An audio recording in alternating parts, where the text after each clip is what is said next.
আসসালামু আলাইকুম দর্শক, আমি সাইমা হোসেন আছি আপনাদের সাথে এবং আমাদের আজকের অনুষ্ঠানের বিশেষ অতিথি মাহমুদ শাহ কুরেশি, বাংলাদেশের বিশিষ্ট ভাষাবিদ, গবেষক ও অধ্যাপক।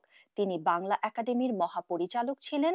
তিনি 21শে পদক প্রাপ্ত, যা বাংলাদেশের অন্যতম সর্বোচ্চ রাষ্ট্রীয় সম্মাননা। তার গবেষণার ক্ষেত্র মূলত ভাষাতত্ত্ব, অনুবাদবিদ্যা ও সংস্কৃতির ইতিহাস।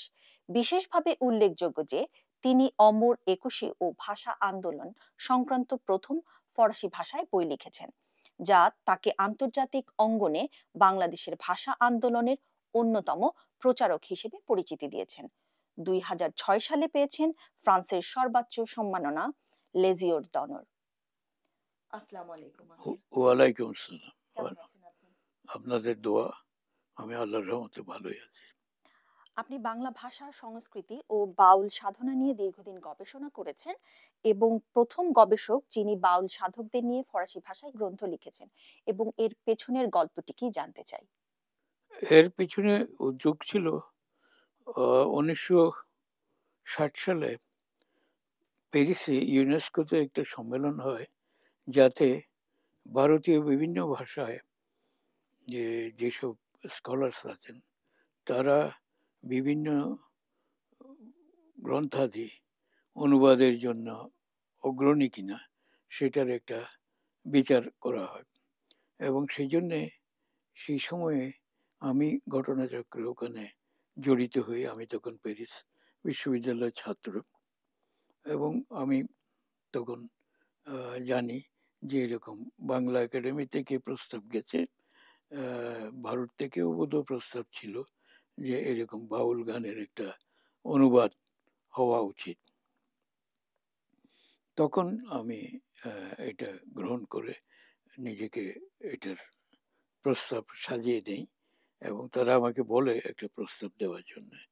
তখন আমি এই প্রস্তাব সাজিয়ে নিই, এবং সেই প্রস্তাবেই পরবর্তীকালে অনেক দীর্ঘদিন পর এটা একটা বই আকারে প্রকাশিত হয়। কারণ এর মধ্যে আমি অন্য বিষয়ে গবেষণা করছিলাম, এবং সেই গবেষণা কাজ শেষ করে এটা আমার সেই গবেষণার একটা ইংরেজি সংস্করণ এই বইটি আছে।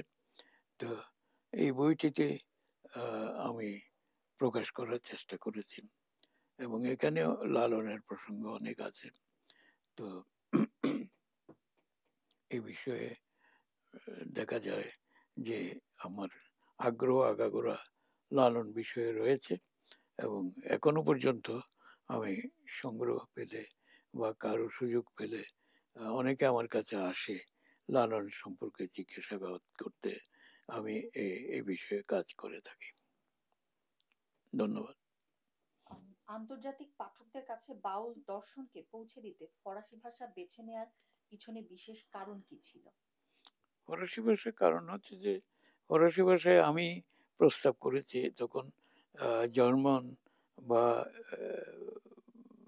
যে অন্যান্য ইটালিয়ান বা অন্যান্য ভাষার যেসব লোক এর মধ্যে জড়িত ছিল এই প্রতিষ্ঠানের সঙ্গে, তারা কেউ আর আগ্রহী হয়নি। তারা আগ্রহী হয়েছিল অন্যান্য বিষয়ে, যেমন সংস্কৃত বিষয়ে। সংস্কৃতির বিভিন্ন আহ, বিষয় নিয়ে তারা গবেষণায় আগ্রহ প্রকাশ করেছে, এবং তারা করেছেও হয়তো। কিন্তু লালন নিয়ে বা এই বাংলা ভাষা নিয়ে আর কেউ আগ্রহ প্রকাশ করেনি। লালনের মানবতাবাদ ধারণাটি আপনি ভাষা সংস্কৃতির দৃষ্টিকোণ থেকে কিভাবে বিশ্লেষণ করবেন? লালনের মানবতাবাদটা হচ্ছে লালন নিজে একজন মানবতাবাদী মহাপুরুষ। তিনি তার গবেষণায়, তার আধ্যাত্ম চেতনায় সবসময় মানুষের চেতনাকে বড় করে দেখতেন, এবং তিনি সেই জন্যে তার মানবতাবাদটাকেই বড় করে দেখেছেন। তিনি কখনো সেখানে নিজেকে কখনো ছোট করে বা অন্যভাবে নিজেকে দেখার চেষ্টা করেন। তিনি খাঁচার ভিতরেও ৩ ভাগে কেমনে আসে যায়, ধরতে পারলে মনোবেরি দিতাম পাখির গায়ে। তো এইভাবে তিনি কথা শুরু করেছেন। কিন্তু আসলে কথাটা হচ্ছে আ লালন মানুষকে সবসময় বড় করে দেখেছেন এবং এই বড় করে দেখার পেছনে তার যে দৃষ্টি সেটা হচ্ছে আ এ লালনের মানবতাবাদী দৃষ্টি। লালনের দর্শন, ধর্ম, জাত ও সমাজের সীমারেখা ভেঙে দেয়। আজকের বিশ্বে এর প্রাসঙ্গিকতা কি বলে আপনি মনে করেন? আজকের বিশ্বে এই প্রাসঙ্গিকতা অনেক বেশি। কেননা লালনের যে দৃষ্টিতে যে আ যে পৃথিবীর এই যে বিভিন্ন আ উম পার্থক্যকে আলাদা করে ফেলে, সেটা লালনের পক্ষেই সম্ভব। এটা এত ব্যাপকভাবে এটাকে ভেঙে ফেলা। তো সেজন্য আমরা মনে করি যে লালনের প্রভাব আমরা যদি এখানে খাটাতে পারি, তাহলে নিশ্চয়ই এটা একটা কার্যকর প্রভাব হবে। লালনের গানে স্থানীয় উপভাষা, প্রতীক, রূপকের যে ব্যবহার, এটিকে আপনি কিভাবে দেখেন? উপকার রূপকের ব্যবহার এবং স্থানীয় ভাষার ব্যবহার এগুলো সত্যি অতুলনীয়। কেননা এগুলো এই ধরনের ব্যবহার আমরা ইতিপূর্বে আর কোনো আ পল্লী কবি বা গীতিকারের মধ্যে আমরা পাইনি। সুতরাং লালনের ক্ষেত্রে যখন আমরা লালনের গীতিতে যখন আমরা এগুলো পেলাম, তখন আমাদের কাছে এগুলো অত্যন্ত গ্রহণযোগ্য মনে হলো। এবং এইভাবে আমরা সংগ্রহ করতে শুরু করলাম। খুব বেশি সংগ্রহ এখনো হয়নি। কিন্তু তবু যা হয়েছে তাতে মনে হয়েছে যে আমাদের আ বেশ কিছু প্রাপ্য আছে এই ক্ষেত্রে। আপনি যেহেতু ফরাসি ভাষায় বাউল ও লালনকে নিয়ে গ্রন্থ লিখেছেন, এর পেছনে সবচেয়ে বড় চ্যালেঞ্জিং বিষয় কোনটি ছিল? অনুবাদের প্রক্রিয়ার মধ্যে অ অনেক কিছুই চ্যালেঞ্জিং ছিল। সেটা হচ্ছে বিশেষ করে এই ক্ষেত্রগুলোর মধ্যে যে অনেক টেকনিক্যাল টার্মস আছে যেগুলো আ যেগুলো টেকনিক্যাল হিসেবে আ গ্রহণযোগ্য এবং যেগুলোর যেমন আ আ বাউল গান, তারপরে এ বাউল সংস্কৃতি, তারপরে যেমন আরো আরো কিছু বিষয় আছে না? যে সেগুলো নিয়ে আমরা আ অনেক তর্ক-বিতর্ক হতে পারে এবং হয়েছেও, হবেও, ভবিষ্যতেও হবে। সুতরাং সেই জন্যে আমাদের দেখতে হবে যে আ লালনের ক্ষেত্রে আমরা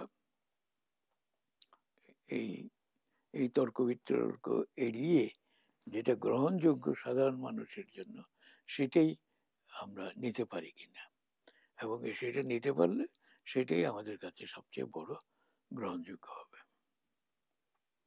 আজকের জনপ্রিয় সংস্কৃতিতে লালনের গান ব্যবহৃত হচ্ছে, কিন্তু অনেক সময় এর ভাবধারা বিকৃত হয়। এই প্রসঙ্গে আপনি কি বলবেন?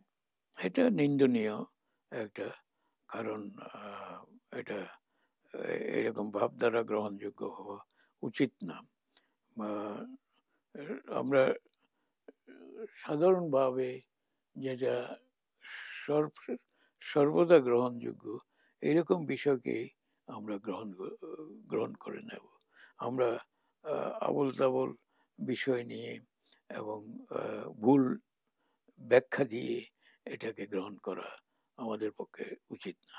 তরুণ প্রজন্মের কাছে লালনের চিন্তাধারা কতটা প্রাসঙ্গিক এবং এই ধারাকে তরুণদের কাছে কিভাবে পৌঁছে দেয়া যায় বলে আপনি মনে করেন? তরুণ প্রজন্মের কাছে আমার মনে হয় এটা প্রাসঙ্গিক। কারণ তো অনেকেই লালনের গানের খুবই ভক্ত এবং লালন গীতি আ এ নিয়ে তারা নিজেরাও গবেষণা করছে এবং অনেকেই এই লালন গীতি গেয়ে চলেছে এখন। তো সুতরাং লালন গীতি যে একেবারে অপ্রাসঙ্গিক নয়, সেটা আমার মনে হয় যে এ এইসব উদাহরণ থেকে পাওয়া যাবে। আপনার মতে লালনের দর্শনের সার কথা যদি একটি অর্থে বলতে চান বা একটি বাক্যে বলতে চান, সেটি কি হবে? একটি বাক্যে যদি আমরা বলি সেটা হচ্ছে মানব তত্ত্ববাদ। যে মানব মা মানবিকতা, সেটাই হচ্ছে লালনের মূল কথা। লালন মানুষের শ্রেষ্ঠত্ব কাম্য করতে চেয়েছিলেন এবং সেটাই তিনি করেছেন। ভবিষ্যতে বাউল ও লালন চিন্তাকে গবেষণায় নতুন কোন দিকগুলোকে আপনি অ্যাড করতে চান বা এগিয়ে নিয়ে যেতে চান? নতুন দিক বলতে তেমন কিছু নেই। সব পুরনো দিকেই আছে। পুরনো দিকগুলোকেই আমাদেরকে নতুন করে আবার ভেবেচিন্তে বের করে নিতে হবে এবং বের করে সেগুলোকে নিয়েই গবেষণা করতে হবে। গবেষণার একেকটা গবেষণা একেকটা দিক তখন বেরিয়ে আসবে এবং সে সে তার ফলেই আমরা বুঝতে পারবো যে লালনের এইসব গানের যথার্থ মূল্যায়ন। লালন নিয়ে আপনার কোনো পংক্তি বা গান আছে যেটি আপনি দর্শকদের সাথে শেয়ার করতে চান? অনেক প্রিয় গান আছে। আ আমি কি বলবো? অ্যা 'খাঁচার ভেতর রতিন পাখি' এটা আমার কাছে সবচাইতে প্রিয় আ পংক্তি বলেও আমি মনে করি। তারে ধরতে পারলে মন বেড়ি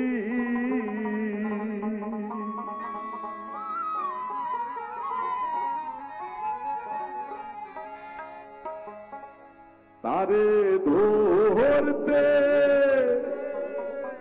পারলে মন বেড়ি আমি দিতাম পাখির পায়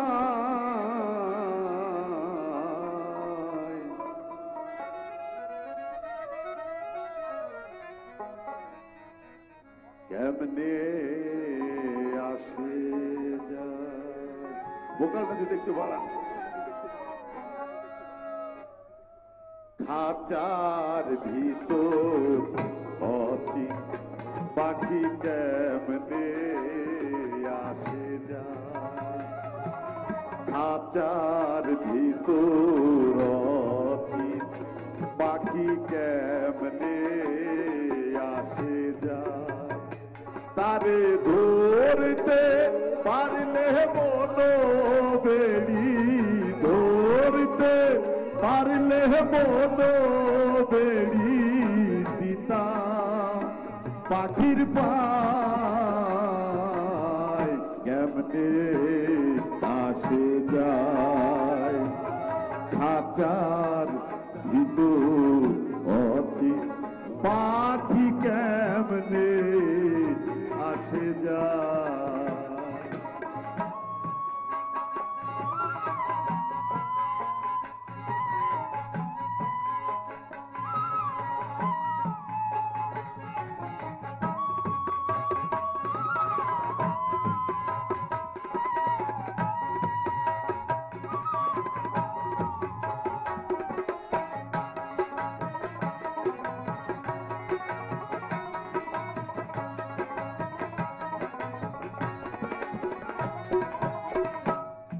আটকঠুরি নয় দরজায় আটা মাঝে মাঝে ঝরকা কাটা আটকঠুরি নয় দরজায় আটা মাঝে মাঝে ঝরকা কাটা তাহারু পরে সদর কোঠা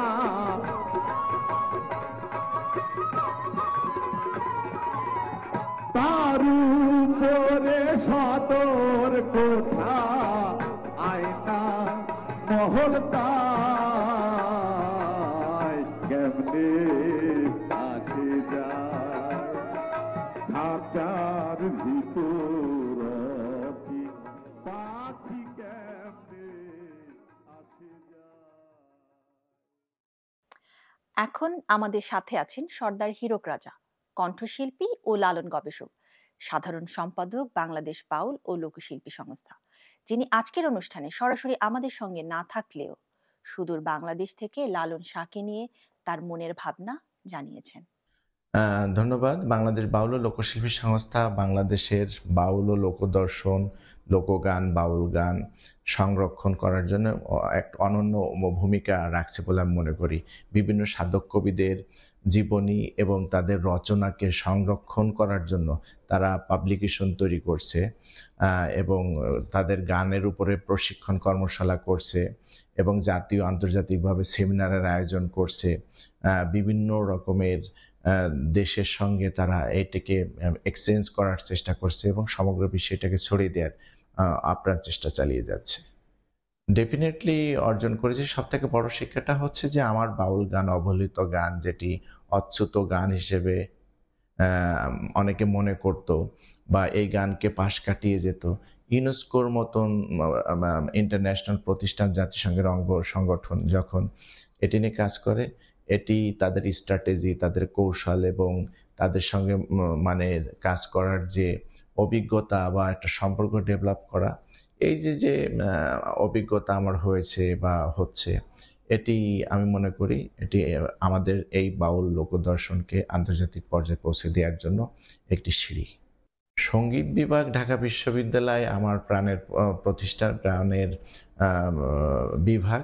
কারণ আমার যা কিছু শেখা এই সঙ্গীত ডিপার্টমেন্ট থেকেই শেখা। তো এখান থেকে আমি যতটুকু শিখতে পেরেছি, সাহস সঞ্চার করেছি, সেই ফাউন্ডেশনের উপর ভর করেই মূলত আমার গবেষণা করা এবং রাষ্ট্রীয় প্রতিষ্ঠান, আন্তর্জাতিক সংগঠন, প্রতিষ্ঠানের সঙ্গে এই বেসমেন্টের উপরেই আমার মানে চলাফেরা এবং যে কারণে এটার সঙ্গে আমি ওতপ্রোতভাবে জড়িত। এটি আমার বলবো যে নারীর সম্পর্ক।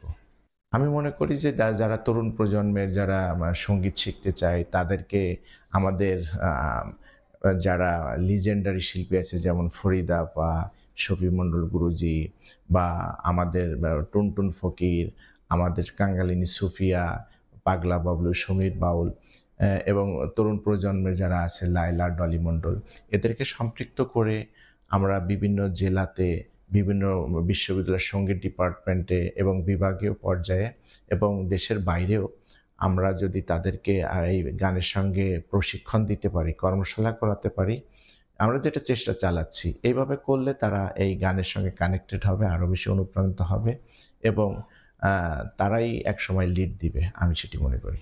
আমি সরকারের কাছে আমরা আমাদের সংস্থার পক্ষ থেকে বারবারই বলার চেষ্টা করছি এবং আমি যেহেতু বাংলাদেশ শিল্পকলা একাডেমিতে চাকরি করি, সেই জায়গা থেকে আমরা সরকারকে অনুরোধ করেছি যে অন্য দেশের মতন আমরাও যদি আমাদের দেশের কালচারাল সেন্টার করতে পারি এবং সেটা যদি সমগ্র বিশ্বে আমরা যদি সেই জায়গাগুলোতে তার মাধ্যমে এই বাউল লোকদর্শনকে আমরা ট্রান্সলেট করে বহির্বিশ্বে ছড়িয়ে দিতে পারি, আমি মনে করি Jalaluddin Rumi, Voltaire, Rousseau, Socrates, Aristotle, Plato, তাদের যে দর্শন তার থেকে আরও সহজ এবং গ্রহণযোগ্য মাধ্যমে কিন্তু সঙ্গীতের মাধ্যমে আমাদের এই লোককবিরা, সাধক কবিরা দর্শন রেখে গিয়েছেন। তো আমরা সেটি যদি প্রপারলি প্রচার প্রসার ঘটাতে পারি, আমি মনে করি যে ভল্টেয়ার, রুশোকে ছাপিয়ে আমাদের লালন, আমাদের হাসন রাজা, আমাদের বিজয় সরকার বা মুসলিম উদ্দিন বয়তি, রাধারমন, এরা এক অনন্য উচ্চতায় আমাদের এই ফিলোসফিকে, আমাদের এই সঙ্গীতকে ছাপিয়ে যেতে পারে, যেটি আমাদের কবিগুরু রবীন্দ্রনাথ ঠাকুর লন্ডনে বসে আজ থেকে 100 বছর আগে বলেছিলেন। এবং ভারতীয় দর্শন মহাসভায় কবিগুরু রবীন্দ্রনাথ ঠাকুর পার্সিবিসি শেলীর সঙ্গে আমাদের মহাত্মা লালন ফকিরের দর্শনের তুলনামূলক আলোচনা করে তিনি জয়ের মুকুট দিয়েছিলেন লালন ফকিরকে।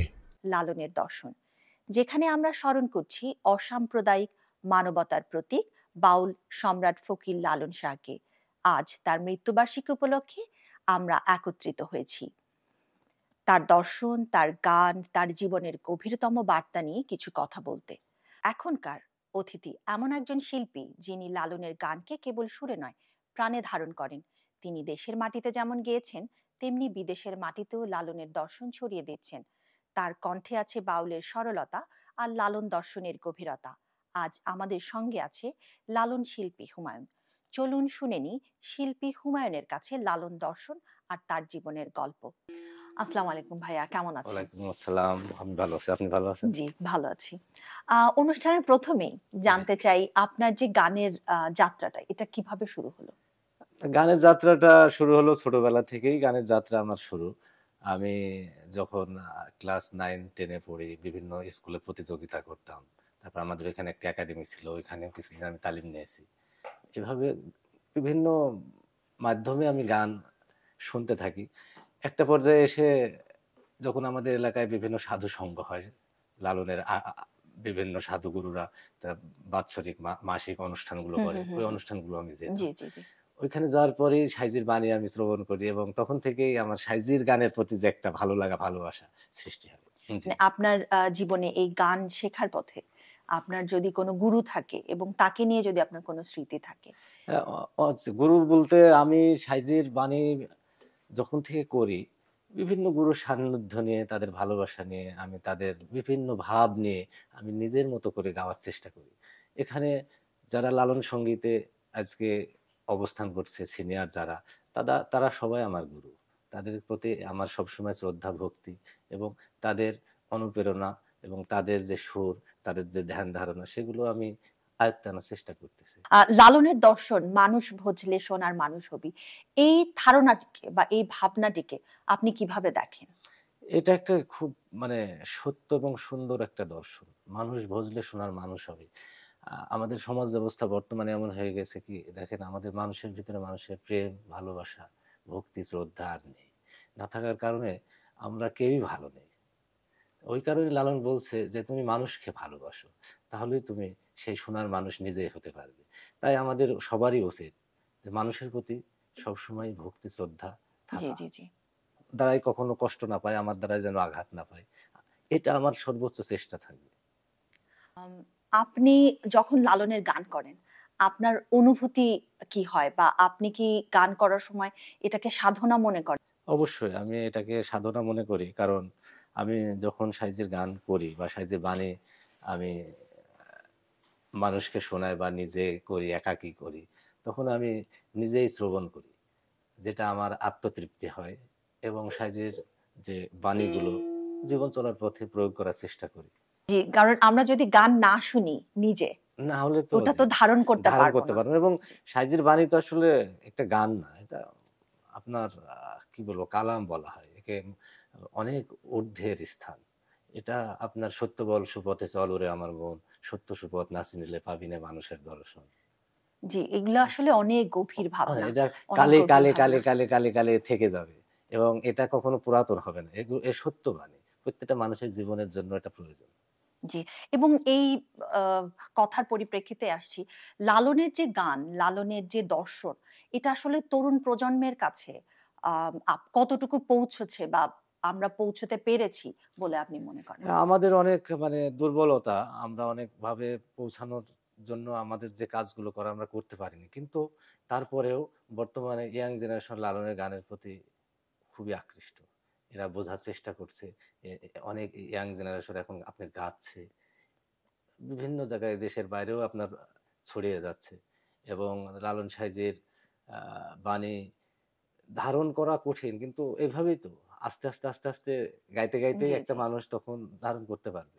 জি, এবং এগুলো নিয়ে গবেষণাও হচ্ছে গবেষণা এখন। হচ্ছে, এখন গবেষণাও গবেষণা হচ্ছে। হচ্ছে। উনার গান নিয়ে, উনার গবেষণা হচ্ছে। বাণী নিয়ে হ্যাঁ, গবেষণা হচ্ছে। এবং এখন আমি আপনার কাছে যেই ছোট্ট কোয়েশ্চেনটা করব, সেটা হচ্ছে যে আজকের বর্তমানের আ জি। পরিস্থিতির সাথে লালনের যে আ ভাবনা, এটা আসলে কতটা সম্পৃক্ত? কালে, কালে যত লালনের বাণী আপনার সবসময় সম্পৃক্ত। আমরা এটাকে সম্পৃক্ত করতে পারি না। এটাকে পার্থক্য করি। লালন যে কথাগুলো বলে গেছে আমাদের জীবন চলার পাথেও, জীবন চলার পথ। কারণ উনি তুমি ডুবায়ে ভাসাইতে পারো, ভাসায়ে কিনার দাও কারো, রাখো মারো হাত তোমারও, তাই তো তোমায় ডাকি আমি। সে আমাদেরকে ডুবাইতেও পারে আবার ডুব থেকে উঠাইতে এটাই পারে। তো। সবই ক্ষমতা তার। আমরা সবই জানি কিন্তু আমরা মানি না। আমরা মানি না। হ্যাঁ। বিদেশের মাটিতে আপনি লালনের গান করছেন। আ সেই অভিজ্ঞতাটা কেমন? আ আপনার বাংলাদেশের দর্শকের সাথে এবং বিদেশের দর্শকের সাথে, মানে এদেশের দর্শকের সাথে আপনি কোনো পার্থক্য করতে পারেন কিনা? পার্থক্য তো অবশ্যই আছে। এখানে সবাই কর্মব্যস্ত মানুষ। সবাইকে কাজের পাশাপাশি বিনোদনে আপনার সময় দিতে হয়। তারপরে এই দেশের অনেক মানুষ সংস্কৃতি মনা মানুষ, এবং আমি মনে করি আমি তো লন্ডনে প্রায় 2 বছর হচ্ছে আমার আসা। এখানে আমি বিভিন্নভাবে বিভিন্ন জায়গায় সাইজের বাণীর প্রচার করছি। এখানে দর্শক আছে, ভালো দর্শক আছে, শুনতেছে, এবং এরা এটাকে আপনার প্রচারের ক্ষেত্রে সহায়তাও করতেছে। লালনের মৃত্যুবার্ষিকী সম্পর্কে শ্রোতাদের আপনি কিছু বলতে চান? অনুষ্ঠান তো কুষ্টিয়ায় লালনের পূর্ণভূমিতে শুরু হয়ে গেছে। সব পাগল, ভক্ত, সাধুগুরু সবাই সাইজির প্রতি শ্রদ্ধা জানানোর জন্য আসা শুরু করছে। আর এবার সবথেকে বড় বিষয় হচ্ছে, আনন্দেরও বিষয়, যে আপনার এই তারিখটাকে জাতীয়করণ করা হয়েছে এবং জাতীয়ভাবে পালন করা হবে। এবং ঢাকাতেও প্রোগ্রাম হচ্ছে, বিভিন্ন জায়গায় জি, জি, জি। আপনার সাইজি তিরোধান উপলক্ষে প্রোগ্রাম প্রোগ্রাম হচ্ছে। হচ্ছে। এটা আমি মনে করি খুবই পজিটিভ একটি বিষয়, এবং আমার একটা দাবি থাকবে যে সাইজির বাণী পাঠ্য বইয়ে বাচ্চাদেরকে আপনার শেখানোর ক্ষেত্রে অন্তর্ভুক্ত করা। এটা যদি অন্তর্ভুক্ত করতে করা। পারে তাহলে সাইজির বাণী এবং সাইজির দর্শন সবার মাঝে ছড়িয়ে যাবে খুব দ্রুত। ধন্যবাদ হুমায়ুন। এই আলাপ আমাদের মন ছুঁয়ে গেল, এবং অনুষ্ঠানটি শেষ করতে করতে আমি লালনের 2টি লাইন আপনার কাছে শুনতে চাই। আপনাকে অসংখ্য ধন্যবাদ। সাইজি তিরোধান উপলক্ষে আজকে এখানে সাইজিক নিয়ে কিছু কথা বলতে পারাটাও আমি মনে করি একটা সৌভাগ্যের বিষয় এবং বড় পাওয়ার বিষয় আমার মতো ক্ষুদ্র মানুষের। তো আমি সাইজির একটি খুব মহৎ একটি বাণী দিয়ে আমি শেষ করছি। আপনি ভালো থাকবেন। জি, ধন্যবাদ।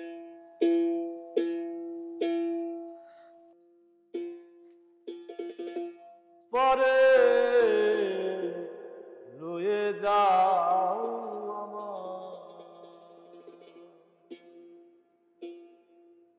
আমি অপর হয়ে বসে আছি, ওহে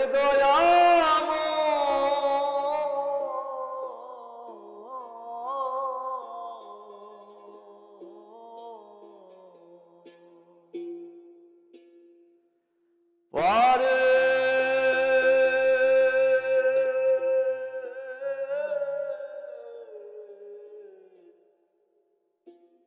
লয়ে যাও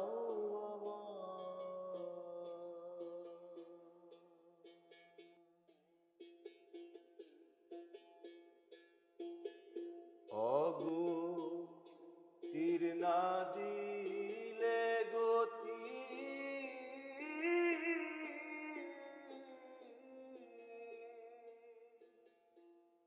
ওই নামে রবে খ্যাতি।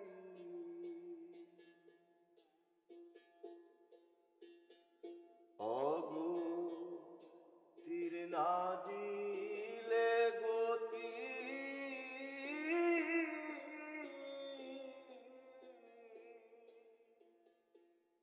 ওই নামে রবে খ্যাতি।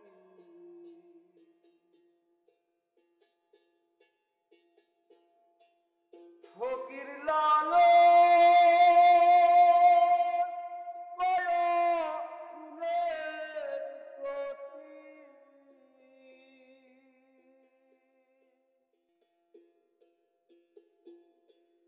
ফকির লালো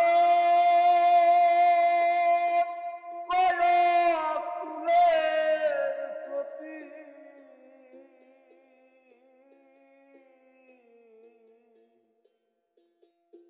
কেবল বেতোয়া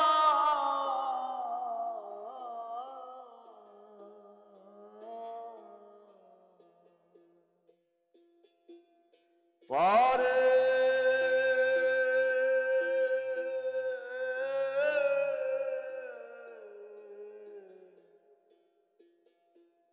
লয়ে যাও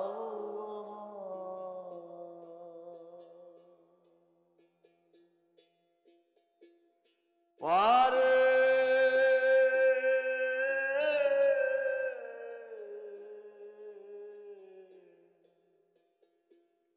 লো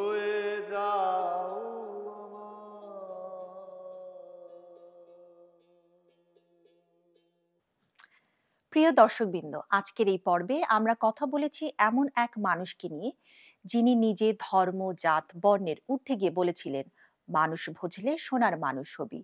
আজকের আলোচনায় আমরা নতুন করে জানলাম তার সেই চিরন্তন দর্শন, তার গানের মধ্যে লুকিয়ে থাকা সত্য ও শান্তির বার্তা। আমাদের আজকের অতিথিদের প্রতি রইল আন্তরিক কৃতজ্ঞতা, আর আমাদের প্রিয় দর্শকবৃন্দ, আপনাদেরকেও ধন্যবাদ। চলুন লালনের দর্শনে সেই চিরন্তন বার্তা নিজের জীবনে ধারণ করি। মানুষ হয়ে মানবতাকে ভালোবাসি। আমি সাইমা হোসেন বিদায় নিচ্ছি আজকের বিশেষ আয়োজন লালন দর্শন থেকে। দেখা হবে আবার অন্য এক আয়োজনে, অন্য এক আলোচনায়। সবাইকে ধন্যবাদ।